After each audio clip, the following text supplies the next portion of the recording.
Okay, so this is segment number 2, and I was just explaining how the string shapes can go up or they can go along the string. And of course, when they go the other way, if we started from the top here, so if we wanted to start from a G string shape, it'd be root 7 6. Then instead of using the cage word, we're just going to use a pentatonic scale. So that would be C, B, E, A, G, A. Okay, so we would do, instead of going up the cage word, we'd be going up a pentatonic scale, going to the left now. So we'd go from G string shape, which is G. G goes to A goes to C, C goes to D. And that, we're just going to go up the octave here and replay that D. And then D goes to pentatonic scale, D goes to E. E goes to G shape, G goes to A shape, A goes to C shape, that kind of thing. So it works opposite backwards. Now when we're going down in string shapes, we go in string shape fourths, which is just every other letter in the same way going in pentatonic scale. So starting from, let's say, the A string shape up here, okay, we're gonna skip the C and go to the D string shape. Then we're gonna skip the E and go to the G string shape. Okay, so this is the G string shape. Then we're gonna skip A and go to the C string shape again. Then we're gonna skip D and go to the E string shape again. Then we're gonna skip G and go to the A string shape again. So we go down in fourths, which is just skipping a letter in a pentatonic scale. When we go up in fifths, we're skipping a letter in the word caged. So we go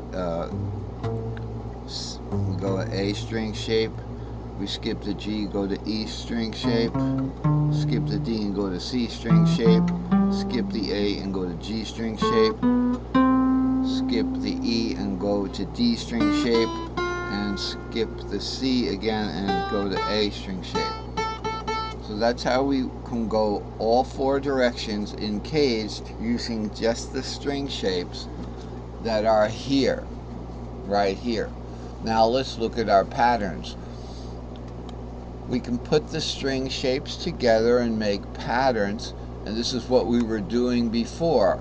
So going up in this pattern here, and by the way, the string shapes have to be adjusted for the tuning warp in the 2nd and 3rd string, or the 4th and 5th string from the top, and you'll see that.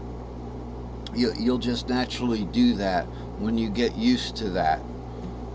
When you get used to making that little tuning change between the 3rd and 2nd string or the 4th and 5th string from the top, you'll automatically go to the right with your pattern when you're going up, and when you to the 2nd string and to the 3rd string, you'll go to the left. You'll go to the left 1 fret going down with the pattern. You'll take the pattern down. So we stack them up like this. These are in string shape fifths. Okay, so in the cage word E, we skip the D and go to C. C, we skip the A and go to G. G, we skip the E and go to D. So this is just a stack of 4 of them. We call this the S4E, stack of 4E.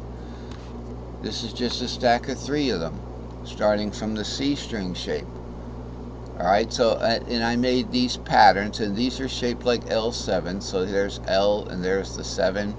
Here's an L and here's a 7 here. If you can see that, there's an L and a 7 here in this S3E. It's just the E string shape, but it's only 3 of them. I decided there's 2 ways to do it. I could call the S3E its own name, or we could just say play an S4E there, and if you run out of strings, don't worry about that. Hey, we ran out of strings.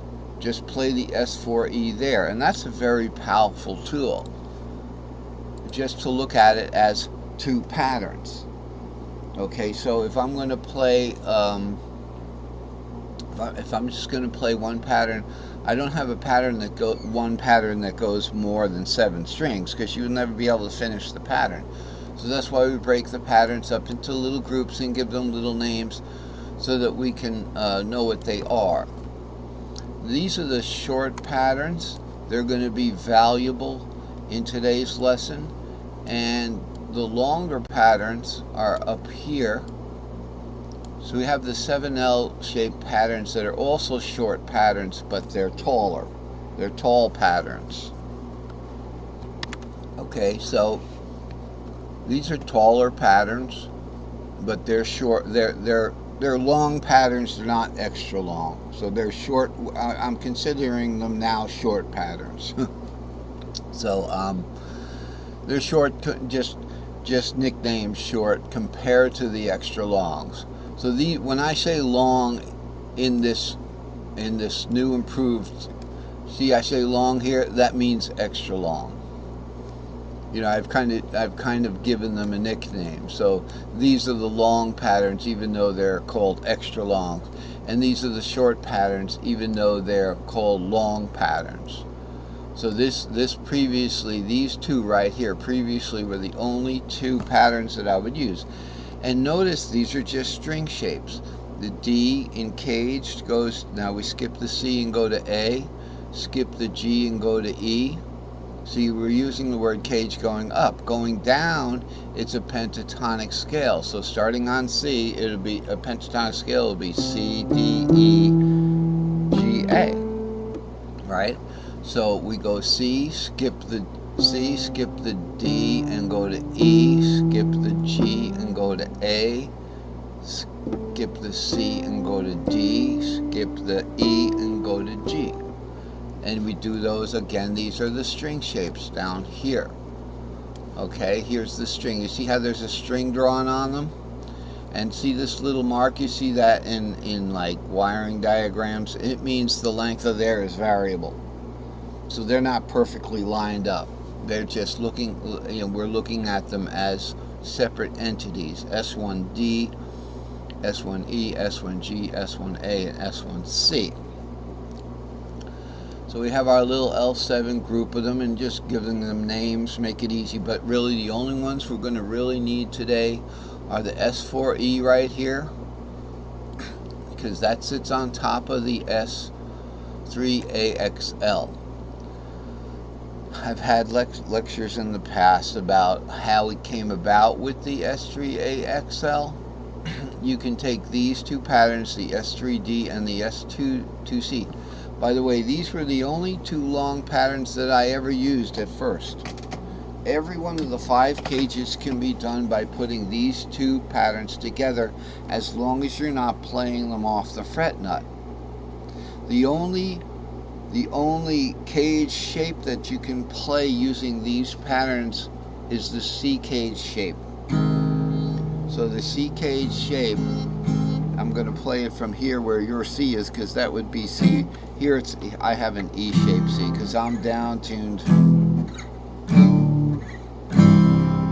I'm down tuned, so my E shape is a C.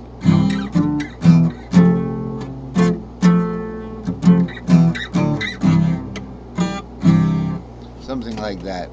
Sounds like Call on Me, or whatever the name of that song is, When You Need a Friend. So love that tune. Here we're going to do it in the C. Okay, so it's a C shape. So it's really going to start with the C shape on the bottom, C shape, and then to a G shape. But we're going to call that an S2C. So we got S2C. Then we're going to do an S3D. We're going to warp up the 7, warp the 7 over, or move the 7 over 1 fret. So right there, I made the diatonic scale with just those two patterns. Right. I thought the segment was going to end there. So